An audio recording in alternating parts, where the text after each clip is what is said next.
Gedung A Museum Nasional pada Sabtu 16 September 2023 malam menyisakan duka.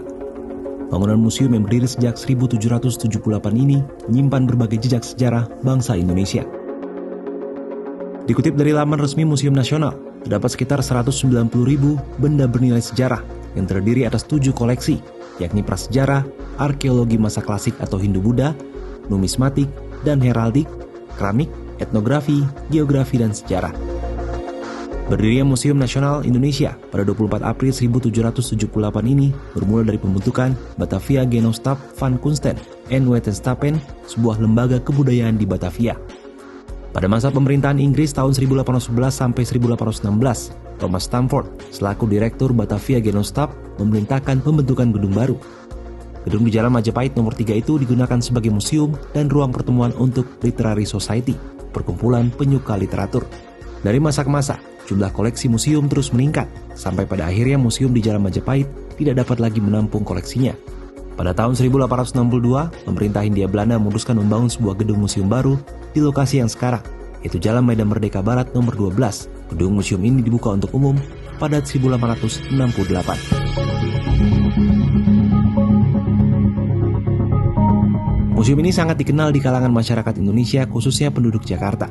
Mereka menyebutnya Gedung Gajah atau Museum Gajah karena di halaman depan museum terdapat sebuah patung gajah perunggu yang merupakan hadiah dari Raja Chulalongkorn dari Thailand saat berkunjung tahun 1871. Pada 17 September 1962, Lembaga Kebudayaan Indonesia menyerahkan museum ini kepada Pemerintah Republik Indonesia. Sejak saat itu, pengelolaan museum dilakukan oleh Direktorat Jenderal Kebudayaan di bawah Kementerian Pendidikan dan Kebudayaan. Kemudian pada 2005, Museum Nasional telah dikelola oleh Kementerian Kebudayaan dan Pariwisata dan terus berlanjut hingga saat ini. Kompleks Museum Nasional dibangun di atas tanah seluas 26.500 meter persegi dan terdiri atas 3 gedung. Gedung A digunakan untuk ruang pamer dan wahana imersifa, sedangkan Gedung B, yang dikenal pula dengan sebutan Gedung Arca, dibuka pada 20 Juni 2007 oleh Presiden Susilo Bambang Yudhoyono. Sementara Gedung C merupakan ruang indoor untuk pemutaran film, pertunjukan drama, konser musik, seminar, kuliah umum, sosialisasi, dan kegiatan seni lainnya. Sejarawan Asep Kambali menilai kebakaran Museum Nasional merupakan kehilangan besar bagi bangsa Indonesia.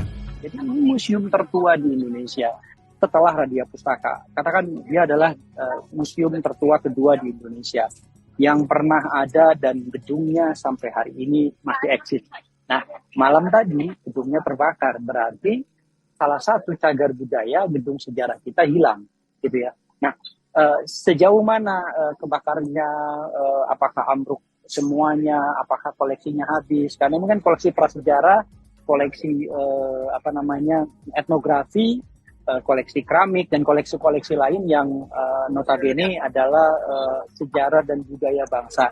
Bahkan etnografi ini koleksinya dari seluruh Indonesia, dari Aceh sampai Papua ada di dalam ruang pameran yang terbakar. Nah, apakah pihak museum mampu menyelamatkan atau mungkin sebagian atau selesai? Ini kita belum tahu. Saya juga belum dapat info sejauh mana gitu ya, karena kelihatannya masih diselidiki oleh teman-teman kepolisian. Kebakaran Museum Nasional ini terjadi kurang dari 4 minggu pasca penyambutan kembalinya 4 arca peninggalan Kerajaan Singosari yang selama ini tersimpan di Belanda ke tanah air pada 23 Agustus 2023. 4 arca tersebut disimpan di Museum Nasional. Total, 472 artefak berharga yang bakal dipulangkan ke Indonesia. Sejauh ini 4 arca tersebut dilaporkan aman. Namun Asep mengatakan artefak arca dari bahan batu bisa cepat rusak bila terbakar dan kemudian disiram air.